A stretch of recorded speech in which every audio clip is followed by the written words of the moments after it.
We begin this year with a new court argument on one of the most controversial cases of this term, whether a state can restrict the sale of violent video games to minors.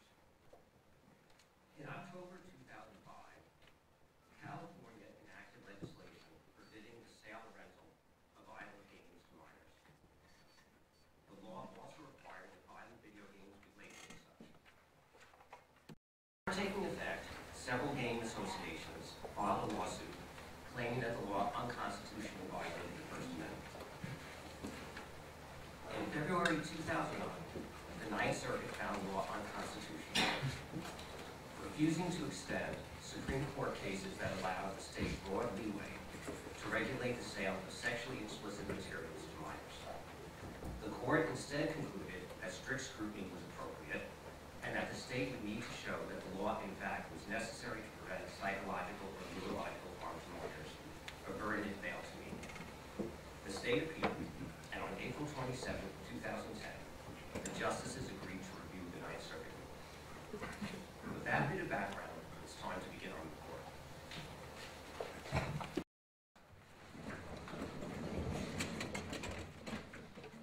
Oyez, oyez, oyez. The Honorable, the Chief Justice, and the Associate Justices of the Supreme Court of the United States.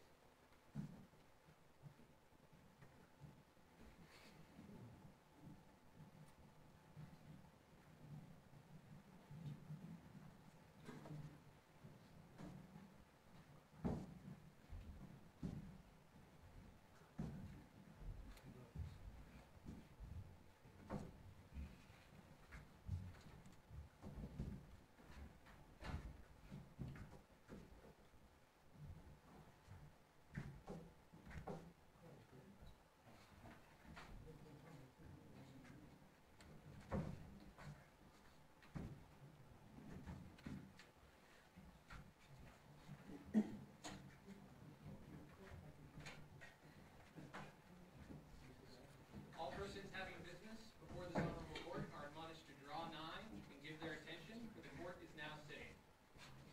God save the United States and this honorable court.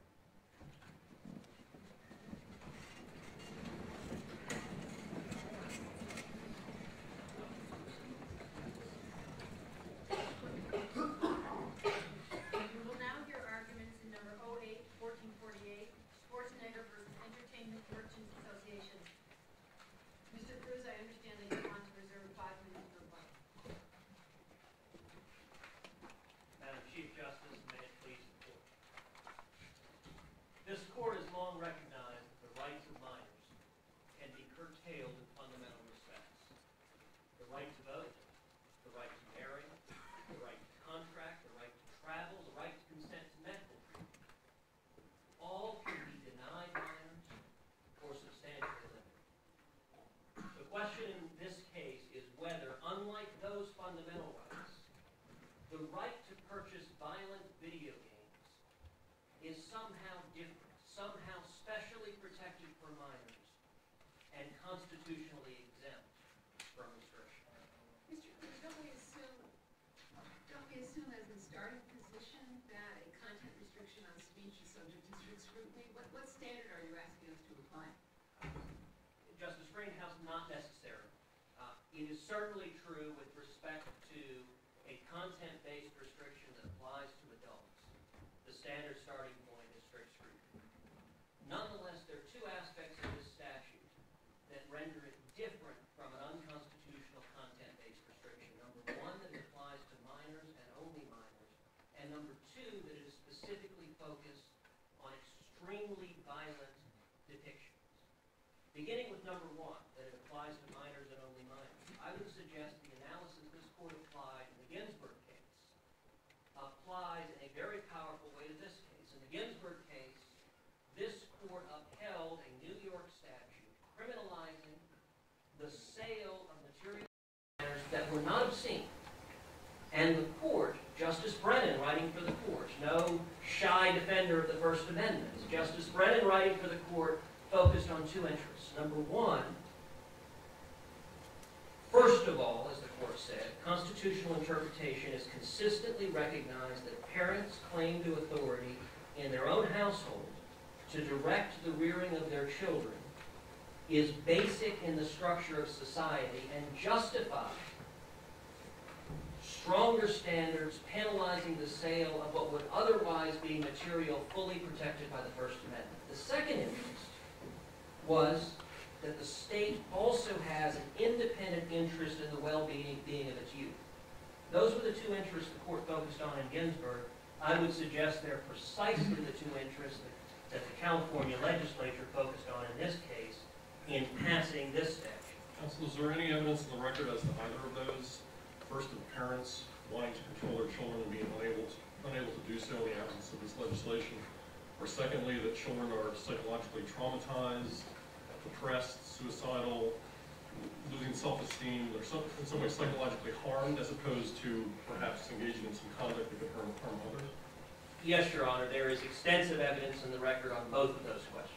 With respect to the first questions, parents' inability to protect the children. Right now, the video game system uses a voluntary rating system, and there's voluntary compliance sometimes with it. At the time the legislature acted, the FTC, in a detailed federal study, concluded that a majority of minors could purchase video games that were rated M at the extreme level of the spectrum. And so that was the current federal study at the time, and that was true even for minors as young as 12 years old, that a very substantial percentage of them could walk in and purchase video games that had been rated M mature. Secondly, with respect to the harm to the children. What about evidence of parental preferences?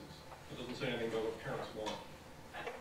The legislature certainly considered extensively the body of data that exists, and I would suggest also, just as this court did in Ginsburg, that there are some things for which evidence is not necessary. In Ginsburg, the court did not seek evidence, prove to me that parents don't want their children looking at graphic sexual materials. I would also suggest... Mr. Cruz, I would just say on the Ginsburg comparison that you're making, there was sexual materials, and this court has long said that sexual materials are different from violent materials. And once we go beyond sex and nudity, obscenity to violence, isn't that going to just open so many more doors to other challenges? If you would address the two types of materials here. Madam Chief Justice, I don't think so, but that gets exactly to the second distinction I was saying this statute has, that it focuses on extreme violence. Now, respondent's position boils down to the proposition that obscenity is unique, and essentially that sex is worse than violence. And I would suggest that's contrary to common sense. For one thing, consensual sex between adults is legal conduct. It is often salutary conduct. Violence almost always isn't, particularly... But isn't sex easier to define than violence is? You know, somebody's either naked or not. Somebody, you know, what is violent or not? It's not necessarily easier to define. I mean, sex, this court has struggled through a long line of obscenity cases to define what is and isn't obscene. Counsel, Ginsburg spoke about obscene materials in general, didn't specify a particular medium. Here, the state has singled out a particular medium, video games, as opposed to books, music, films, television. Does the state have any reason to believe that this one medium is somehow more damaging to young people than the others, or does the state envision eventually extending this statute to cover all forms of media? There are a number of reasons the state had to focus on this particular medium. For one thing, there has been a proliferation of more and more violent games, which the legislature was looking at. So this statute was drafted particularly to address them. One of the examples, and getting back to the Chief Justice's question, one of the games that is centrally featured here is a game called Postal 2 that invites children to role-play beating a little girl with a shovel, decapitating her, lighting her on fire, and urinating.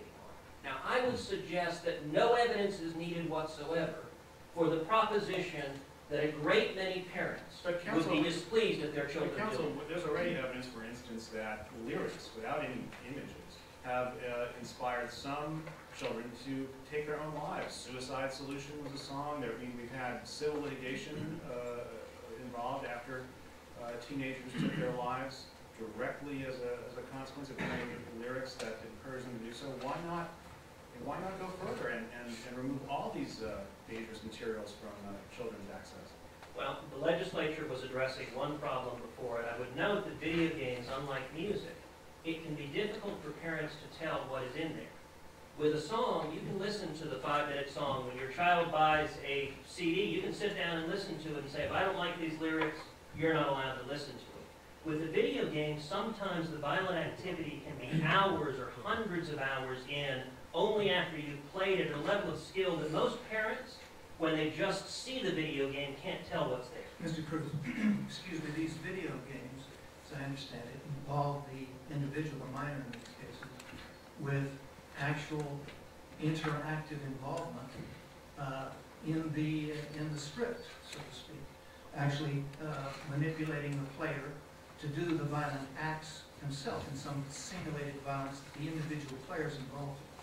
That's exactly right. Is that not unlike all of the other examples, particularly the ones mentioned by Mr. Justice Breyer, in that it involves active conduct? And does that not have any significance in this case? Justice Cooper, I think it has critical significance. And what I would suggest, a big part of the dispute in this case is what is the appropriate standard of scrutiny to apply. Respondents urge strict scrutiny. In our briefs, we have urged that the standard this court applied in Ginsburg of rational basis should apply. I would suggest there is also a middle ground to apply, a middle ground of scrutiny, and in particular, respondents argue video games are speech. And I would suggest that that answer is a little too neat, and video games are not pure speech. As a general matter, games are not typically considered speech. Parcheesi is not speech. A basketball is not speech. I would also submit the game of Pong and Pac-Man are not speech. Now, is it true that there are games that have extended narratives and storyline and dialogue that have expressive content? Absolutely. So is there a speech component to some of these games? Absolutely. But I would suggest the analog is far closer to what this court confronted in O'Brien, when you had conduct that had major speech components and non-speech components. And of course, this court held in O'Brien that in that circumstance, intermediate scrutiny applies. Not strict scrutiny, but also not rational basis. Well, is it your position, Mr. Cruz, then, that the evidence that's in the record in this case could survive the application of intermediate scrutiny? Don't you have to have rational basis scrutiny in order for this evidence to sustain your law? Your Honor, it is our position that this evidence would easily survive intermediate scrutiny. It would survive rational basis as well, but it would easily survive intermediate scrutiny. There's no dispute that the interests are important interests sufficient to satisfy intermediate scrutiny. In fact, I would submit they're compelling interests sufficient to satisfy strict scrutiny. What the Ninth Circuit focused on was the narrow tailoring aspect under strict scrutiny. Now, we would urge this fits even the narrow tailoring of strict scrutiny, but it even easier and more clearly fits the narrow tailoring requirement of intermediate scrutiny, which doesn't require that it be the least restricted means available. It only requires that it be the most effective method of addressing the problem. And the California legislature had extensive evidence before it that the status quo wasn't fixing the problem. The kids were able to buy these video games. Counsel, you mentioned that the interactive nature of the game distinguishes it from other media in answer to Justice Cooper's question. By that logic, could the state also prescribe minors from performing Romeo and Juliet? In that play, they would have to engage in sword fighting, suicide, poisoning. They would have to actually embody those things in even a more visceral way than a computer screen could. Under this, does the state contend they could also bar minors from performing that work?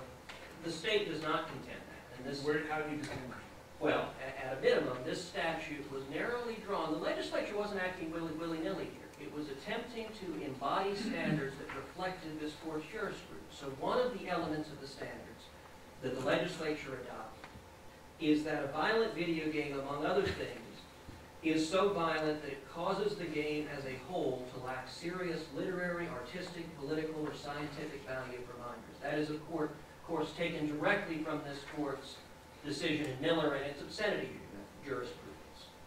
That excludes a whole raft of examples like Romeo and Juliet, like Judge Mr. Cruz, who's going to make that judgment? To whom do we entrust that judgment? I remember the Chief Justice talking not long ago about not wanting to entrust our First Amendment rights to FEC bureaucrats. Which bureaucrats would be consistent? I would suggest that judgment would be left to precisely the same individuals that make the judgment today about obscenity. And that is a jury of one's peers looking at the community standards. The video games we're talking about are not video games of a landing at D-Day that the respondent talks about in his brief. They're not video games of Odysseus that Judge Posner talks about. They are games that are at the extreme level. I would suggest they're a video game analog to the Crush films this court considered in the Stevens case. And of course, this court was very careful in the Stevens case not to address the question whether a federal statute that just prohibited Crush films, not that was so broad that it could be applied to hunting as well, but just prohibited Crush films. This court did not address that example, and I would suggest, regardless of what the answer is for adults, it's a much easier question whether the state can act to prevent children from accessing it. Could you tell us a little bit more about what harm you're asserting this statute protects children from? Because it's quite striking to me. I noticed in the respondents' briefs that even in the decade that video games of this nature have become more and more popular, juvenile crime has plummeted. Juvenile arrests have plummeted. We're not faced with a wave of video game-induced juvenile violence. So I'd like to hear a little bit more about that evidence. Well, Your Honor, I would suggest those two statements are not necessarily linked. It's true that juvenile crime as a whole has fallen, and there are a host of factors that could well lead to this. That doesn't necessarily mean that video games and extremely violent video games don't promote violence in children. The legislature looked to a number of studies, finding a clear correlation between watching and playing violent video games and excessive aggressiveness and violence. Now, respondents Counsel, you conceded in the litigation below that the harmful conduct to others is not a sufficient basis for upholding the law because the state has other means of preventing violence to other people, right? And enforce criminal laws. So instead, you need to focus on the psychological harm to the minor. I'm not seeing that from the fact that they act out. Right? Are they unhappy when they're acting out? Are they frightened, depressed? What is the psychological harm to the child? Respectfully, Your Honor, the fact that they are more aggressive, more violent, is psychological harm to the child.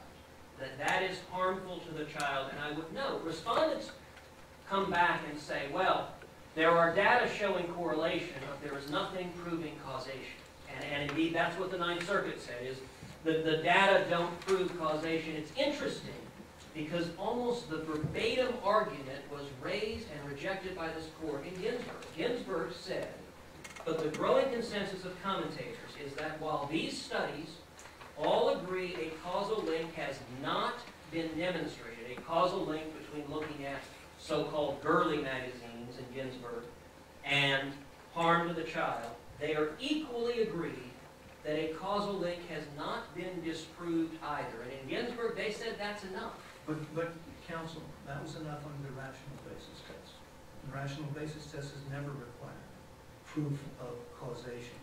This court has always deferred to legislative judgments if they were rational, and that was clearly rational. Now, do you not have to prove some causal link between between these games and these kinds of harms to children in order to survive even the intermediate scrutiny that previously suggested was the... If I could follow up on Justice Cooper's question, there's a lot of water under the dam between Ginsburg and now. For instance, the Daubert decision, which tells courts to be very wary of junk science and to test evidence by some scientific standard. And so how are we to judge these kind of random observations of the harmfulness of the video games? And to follow up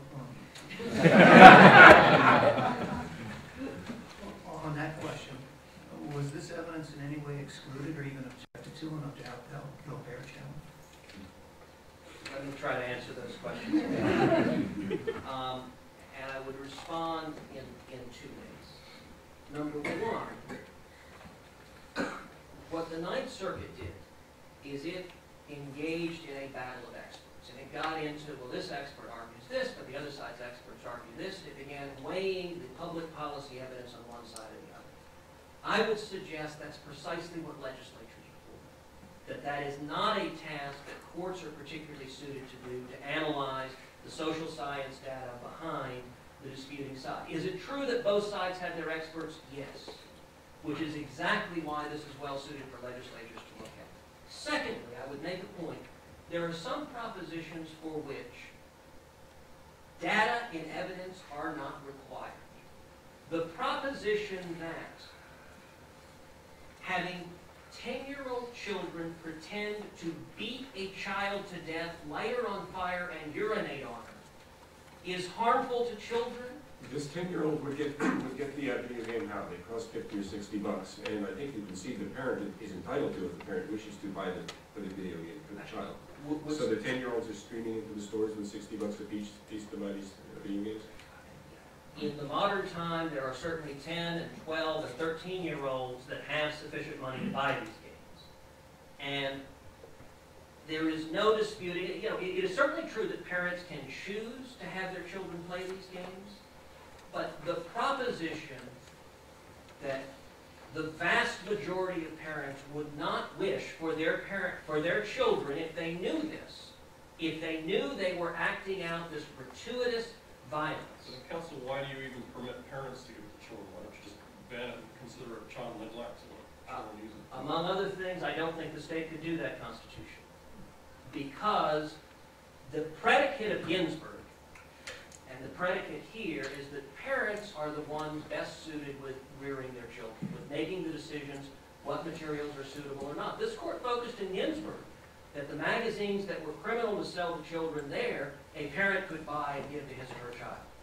And so when you shift into parents giving the material to the children, you get out of this court's case law that focuses on kids, and you get into this court's case law that focuses on adults.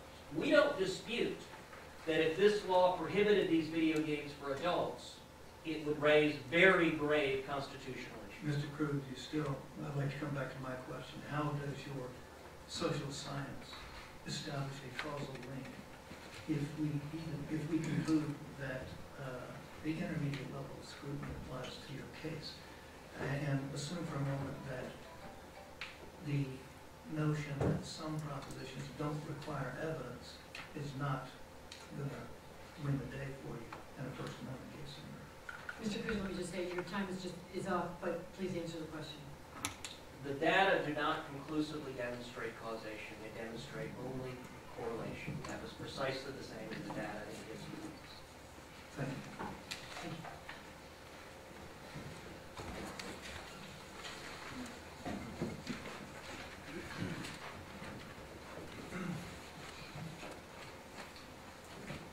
Mr. McConnell? Madam Chief Justice, may it please the court. I came prepared to argue the case that was presented in the briefs to this court, and I find myself confronting a rather different proposition. In the lower courts, the state of California argued that this court should extend the principle of Ginsburg to violent video games and thus apply rational basis scrutiny. Now I hear that the state is contending for intermediate scrutiny, citing instead of Ginsburg, or in addition to Ginsburg, the case of the United States against O'Brien. I quickly checked the petitioner's brief. I didn't get past the table of cases because United States versus O'Brien is not even cited in petitioner's brief. Mr. McConnell, that's a very fair point. The question that I put to Mr. Cruz was not prompted by the briefing of the case, and I understand your dilemma, having been in it myself a few times. But I would like for you to even impromptu here, address the consideration and the concern that I have voiced, that this isn't like a magazine, an early magazine, or a movie, or anything else in this court's cases, but rather, in light of the interactive nature of this product, in which actual active conduct by the player is involved, in which the player is actually in a simulated way, but is performing the acts of violence that Mr. Cruz has described here. Does that not distinguish this in a constitutionally significant way from Ginsburg and the other cases? Well, Justice Cooper, the idea that interactivity takes speech into a different, a less protected or unprotected category is, of course, completely unknown to this case's this court's jurisprudence. Were it true, there are a number of interactive speech activities that would fall within that, including Justice Craven's excellent hypothetical about performance in a play. There's very little that would be more interactive than that. Debate is interactive. Would it be beyond the legislature's authority to regulate a play in which a 10-year-old child did not act out Romeo and Juliet, but acted out actively the acts that have been described by Mr. Cruz?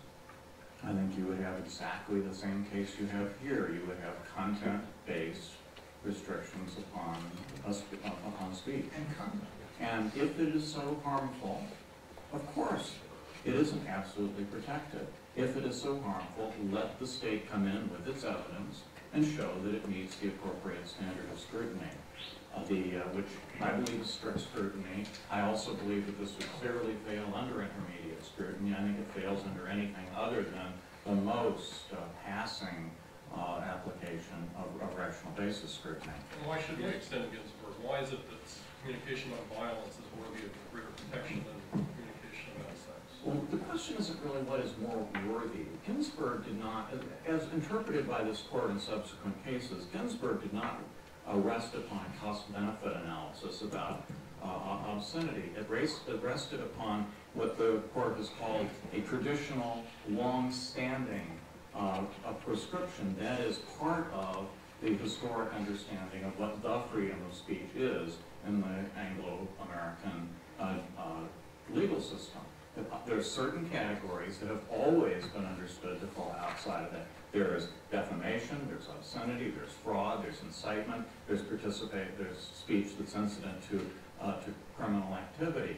This court just last year declined the invitation to expand that set of categories to new, novel types of activity. I say that for just the same reasons the court was reluctant to extend those categories in Stevens, it ought to be reluctant to extend the category here. But there's a more particular reason why Ginsburg is not such a great analogy for the state. First of all, remember that Ginsburg applies to all media, not just to interactive video media. It applies to comic books, it applies to television, it applies to movies, it applies to books, it applies to everything. If this court wants to embrace Ginsburg for violence, it is going to be embracing a proposition which liberates the governments of this country to regulate violent exposure to violent materials in all media, not just this one. You cannot cabin Ginsburg. Secondly, Counsel, if the governing criteria isn't just violence, but it is the age of the individual, does not the parade of horribles that you suggest stop at the age of majority? it stops at minors, but it does not stop at this particular medium. So it includes censorship of minors' access to any of these media. Counsel, this court in recent years has drawn a line quite brightly between minors and the rest of the population. We excluded minors from the death penalty and sentences from life without parole because they had not reached the level of mental and emotional development to be fully responsible for such acts. We found it constitutional to suppress minors' speech about drugs because the state's interest in preventing advocacy of drug use exceeded their First Amendment rights there. Why is this right to have such violent and obnoxious video games more important than the right to make a commentary about drug prohibition? don't understand. Well, Justice Braven, the Frederick against Morse was specifically in the context of a school activity, and Justice Alito's concurring opinion, which is controlling, makes it clear that had the government attempted to apply that ruling outside the context of school activities, it would have been plainly unconstitutional. Thus, that case supports our position. But it also explained that the government's interest in fighting drug abuse was so strong that it justified suppressing the minors' First Amendment rights. Within the context of school activities, where the government controls the pedagogy, the government is the teacher, and within that context, the government has considerably more latitude to regulate what's being said than it does out in the free world. Mr. McConnell, what about the more general regulation of the broadcast airwaves? We hear about children being exposed to even 7 dirty words, hardly obscenity. Well, again, the rationale there is that over the broadcast airwaves, that it penetrates into the home uninvited. That is, you can turn on the TV, who knows what's going to be there, and thus it's not a matter of choice on the part of the families that receive the materials. These are purchased. These are put into the computer or the game player and deliberately watched. The problem here is that these are purchased by the minor, by the 12-year-old, 13-year-old, or whatever, and presumably without the parents' approval. That's the concern that I understand the Well, state. Justice Cooper, we ought to limit ourselves, I think, to the facts in the record. And we would show, according to FTC studies, that 83% of video games, of all video games, are purchased where the parent accompanies the minor. Although the state continues and persists in studying and in quoting outdated studies on this, the more recent FTC reports indicate that when they sent sort of mystery shoppers under the age of 17 into stores, that 80% of them were prevented from purchasing M-rated videos. That is a higher rate of compliance than we have for R-rated movies in the movie theaters. So a parent buying a video game with the child would not violate the statute, would it? That's correct. And so that's not the state's concern, is it? It's a bit mysterious whether that's the state's concern, because if the state is correct in its characterization of the impact upon the minor of watching this, one does wonder whether it isn't parental abuse to allow it. In fact, the state isn't. The state's analogy here, where it's okay, in fact, constitutionally protected if accompanied by a parent, but not otherwise, suggests that we're talking about material that would be comparable to R-rated movies, where parents are able to bring their children, not to X-rated movies in which the state does not allow, in which the child may not go even if accompanied by the parent. If we're talking about the equivalent of R-rated video games here, that is not the kind of extreme violence that my Counsel, friend what likes if to the talk state about. said, we're going to ban these video games because it offends our community norms? Would that violate the First Amendment? How close do we have to get to the obscenity? Is there a First Amendment principle to distinguish the obscenity cases? Or is it just a historical accident? Well, I do think that the history, it's not accident. History isn't accident. History is part of what our constitutional system is based upon. And when our framers protected the freedom of speech, they knew what they were talking about. Obscenity is a restriction of the application of the principle of obscenity has been with us from the beginning. But let's assume in the 1970s, when these obscenity cases were coming down, that you had these graphic video games, so technology was available. Would there be a First Amendment principle reason to distinguish them, or not? Well, I think there are a number of practical reasons why extending this to violence is a much larger and more troublesome proposition than to obscenity. If you were to turn on your television set on Saturday morning and watch children's programming, you will not see anything close to obscenity, not even close, not even suggestive. It's not part of the culture of present day. How about violence? Right? How about Wile E. Coyote? How about Bugs Bunny? Right? And the vagueness involved in this statute is at a level that this court ought to be extremely concerned about. For example, let me just give two examples of the vagueness of this statute. It applies, first of all, to video games that depict the killing of an image of a human being. Well, ordinarily we might know what that is, but in the context of comic book-like video games, what is the image of a human being? Does it include zombies? Does it include aliens? Does it include shapeshifters where people change from being a human being into being something else the next one? And how about killing? What does killing mean when in one frame you shoot the thing and it falls down, and in the next frame it springs back up to life? What if it was a real human being? What if the video game, because it's sort of one-upmanship with kids' games, what if the new generation of games, they show real humans being killed or chopped? Well, That'd be okay? It would have. Of course not, but not because of the communicative impact. It would be, then it would become regulable because we cannot create a market for something that involves the performance of a violent crime. But my point here is that's not the statute we have in front of us. We have a serious vagueness problem with this statute. I'm not saying that the state could never possibly write a statute that would satisfy vagueness, but the one that they wrote does not. Counsel, is it the statute written in the words that this court has actually used? Actually not. First of all, the words I've just been talking about are unique to this statute. That Ginsburg does not talk about an image of a human being. It has no reference, because it wouldn't. It has no, it has to do with a historic and well-understood category. The statute doesn't talk about the video games have to be lacking serious artistic, cultural, etc. merit taken as a whole. Isn't it, doesn't Wiley stand it doesn't. And again, the statute upheld in Ginsburg referred to materials that were utterly lacking in artistic, scientific, etc. Benefit. This statute is way less protective than that.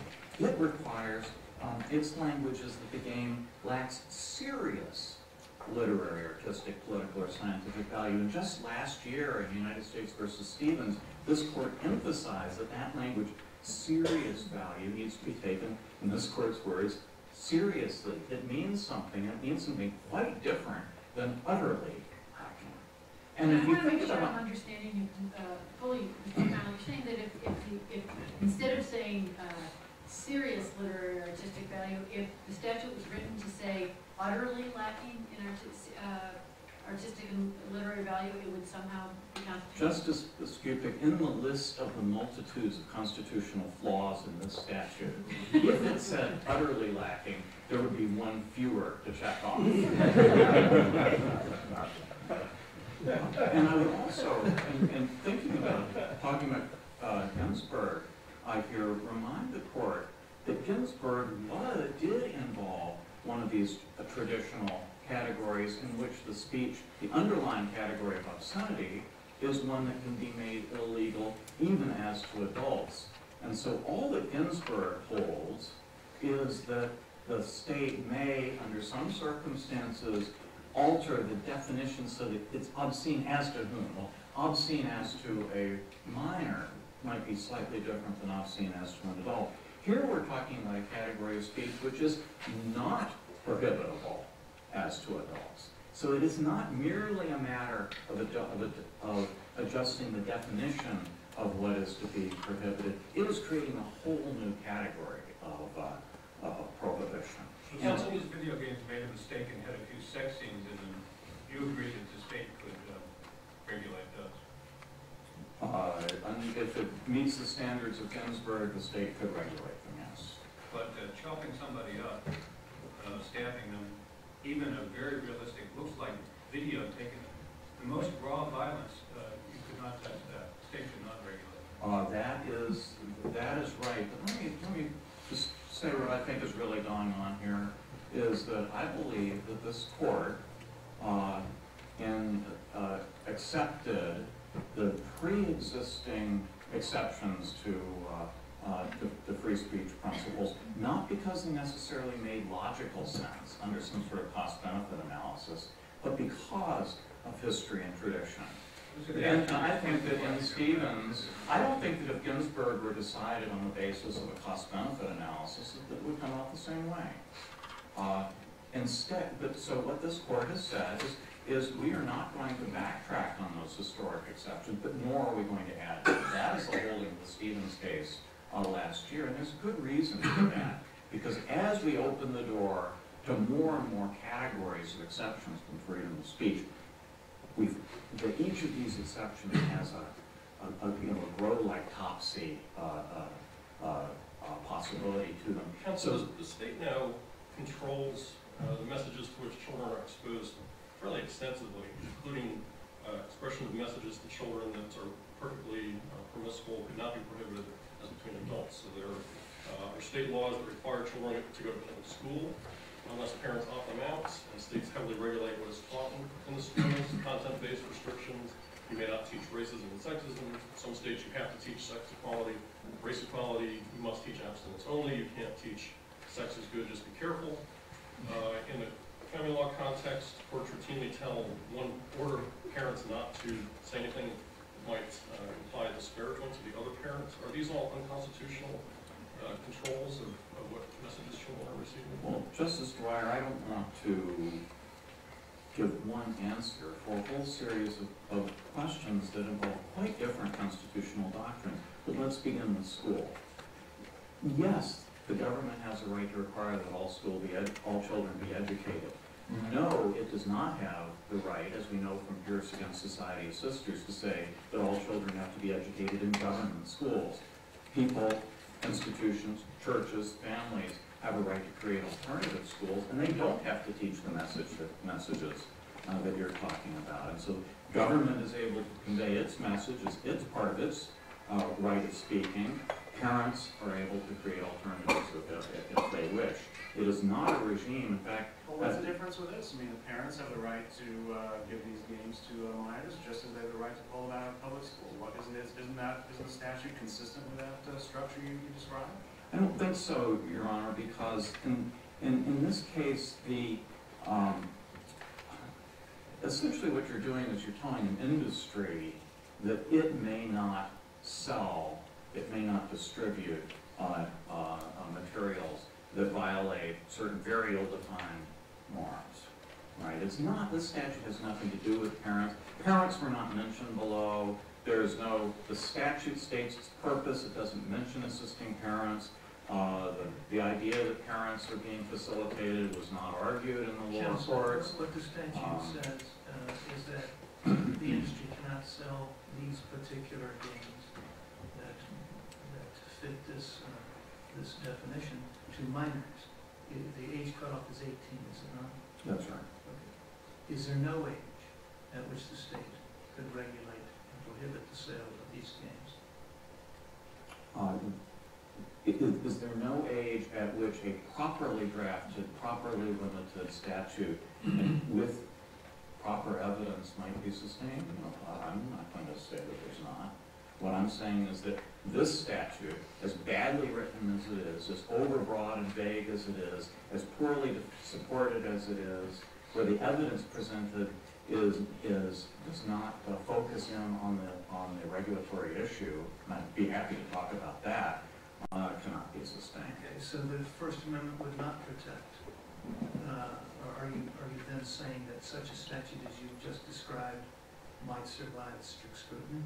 I'm saying that I need to see the statute and I need to see the studies and that it should be properly regulated. There is definitely an age then at which the state could act to protect minors from this kind of material through the criminal law.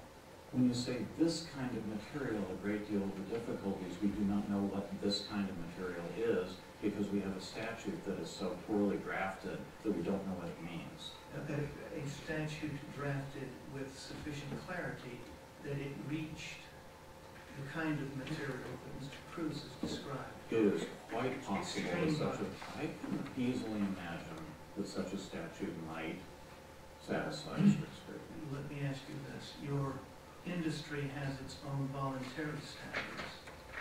Is that right? Yes. And how does it decide when a particular game is inappropriate for 10-year-olds, or when a particular game is inappropriate for 18-year-olds? What standard does it apply? Justice Cooper, I don't believe that the record contains the criteria applied by the Voluntary Industry Board. What we do know is that FTC studies of this have found Do that you most represent, parents... do you represent this industry? I do. I'm asking you for the answer. Yes, I do. I understand. I still do not know anything. If I did, I would be under some kind of moral and ethical obligation not to spill it out. What we do know is that there's been no objection made to the quality or type of performance that the industry has. The FTC, the surveys indicate that parents are quite satisfied, they understand, they are aware, vast majority of parents aware of the standards, and that the standards are obeyed and respected in most of the retail stores of America. So we have a problem that doesn't exist. Mr. McConnell, why does the industry voluntarily prohibit its members from selling certain violent games to minors? I assume because of consumer demand. Not because that consumer demand reflects a concern that the minors would be harmed by that material? The record does not reflect the reasons behind this. You just pick a reason randomly. But there are, for private organizations to engage in self-regulation is one thing. Even with respect to speech, there's a great deal of speech that we have a right to do, even though it inflicts social harm.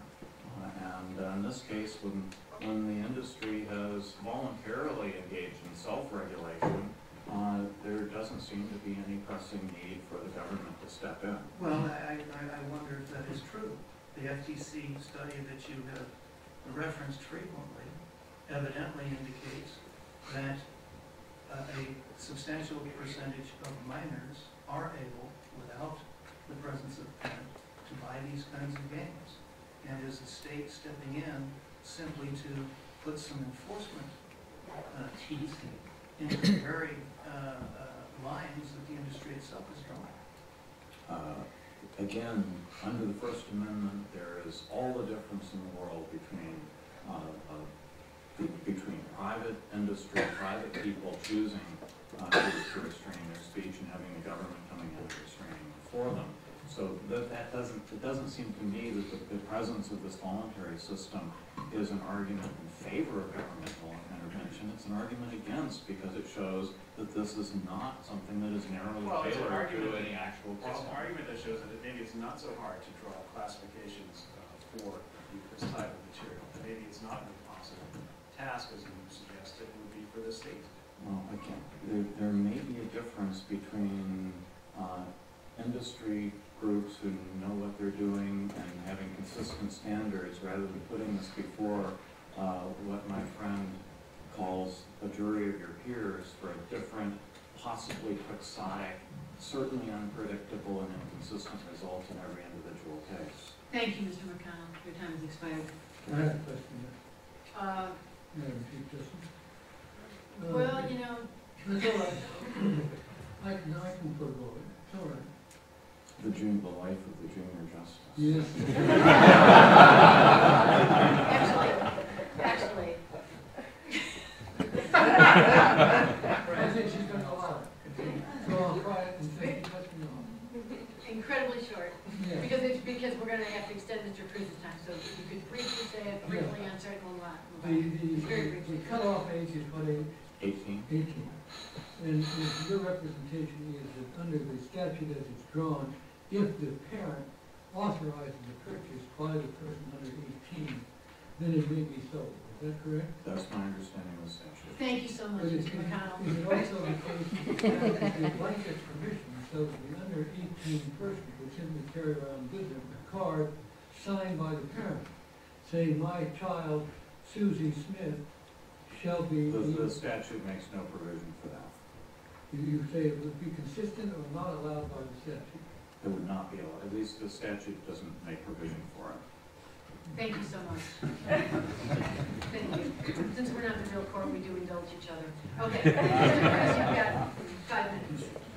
Thank you, Governor. I'd like to make 4 points in rebuttal. Number 1, in obscenity, the standard for adults is the strict standard in Miller. But yet for children, it's rational basis review under Ginsburg. That suggests a parallel for adults and children with respect to violence. Violence is not something unknown to the First Amendment. Adults are constrained by 2 principal limitations. 1, Chaplinsky's limitations on fighting words. And number 2, Brandenburg's limitations of incitement. Those are both very strict standards. Following the parallel to obscenity of adults and children, it suggests for minors that there is a lesser standard for restricting speech that focuses on violence. The second point I wanted to make. The position of respondents is that obscenity, sex, is somehow special and unique and the only thing that is exempt from the First Amendment. I would point out that profanity is also treated as not fully covered by the First Amendment. In 1792, when the First Amendment was ratified, all 14 states had either blasphemy or profanity as a criminal offense. So, counsel, what about, say, gambling? I mean, that's another vice traditionally seen. Why not suppress any gambling game? Children can't go to Vegas and gamble. They can't, why not, can the state suppress any gambling-related games for the same reason? Justice Freeman, that is right now the current state of the law, that children are not allowed to go to Vegas, and online gambling is illegal under federal statute. And a game that simulates gambling, like, say, poker. How about that?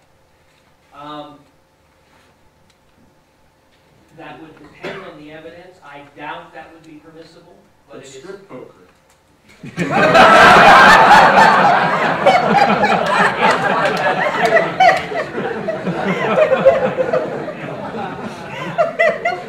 third point. Mr. McConnell said the statute here is different from the statute in Ginsburg because the statute there was utterly without social importance. With respect, Mr. McConnell misquoted the statute somewhat. The statute in New York in Ginsburg said that it was material that was utterly without redeeming social importance. And that addition of the word redeeming suggests a comparison of the social importance to the harm of it. Secondly, the court in Ginsburg explicitly stated this material is not obscene. So it was material that was not obscene, but nonetheless could be prohibited to minors. The final point I want to make. Respondents have spent a great deal of time essentially saying, there's not a problem here. The state hasn't done enough to demonstrate a problem. I would point out that the data Mr. McConnell relied on in this courtroom are really quite compelling that there is a problem. According to the 2010 census estimates, there are 75.2 million children in the United States. Mr. McConnell stood up here and said the most recent FTC data demonstrate 83% of kids buy video games with their parents. That doesn't get you to your harm evidence, that's just a number. Well, but it does get one to the obverse, that if 83% buy them with their parents, 17% don't buy them with their parents. But that doesn't answer the so what question that we had in your argument, Chief. I don't disagree, but it does answer the question of, is this a problem? Is this happening? Is this occurring that children are buying these video games and able to buy the video games? And the data that respondent is relying on demonstrate 17% of 75.2 million is 12.8 million. Now, he further said, the most recent data shows the voluntary ratings have been more successful. So 80% of the kids succeed, are stopped the first time they try to buy something. Again, the obverse obtains. That means 20% are not stopped. What response do you have to the state's amicus brief for respondent who say, save us from statutes like this. We have law enforcement priorities, and among them is not turning our cops into nannies and checking who's buying video games with all these millions of children running around the video stores in America. My response would be Justice Brandeis's response, that the blessings we have of living with laboratories of democracy. If states wish not to regulate that, that is their prerogative. The California legislature acting on its interpretation of the will of the people. And I would point out the California legislature, like Justice Brennan in Ginsburg, is hardly known as a bunch of crazy right-wing kooks. The California legislature concluded this was a serious problem, and it was a problem where parents' hands were tied. I would point the court to what this court said. You've got about 2 seconds left. Does anybody else have another question? This legislature is made up of crazy right-wing kooks.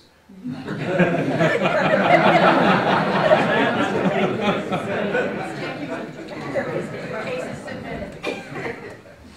Thank you. Thanks to both advocates. That was wonderful. And what we do now, again, not like the real court, the fake court, we're going to take 10 minutes. We're going to go into our conference room, deliberate, and come back with a ruling.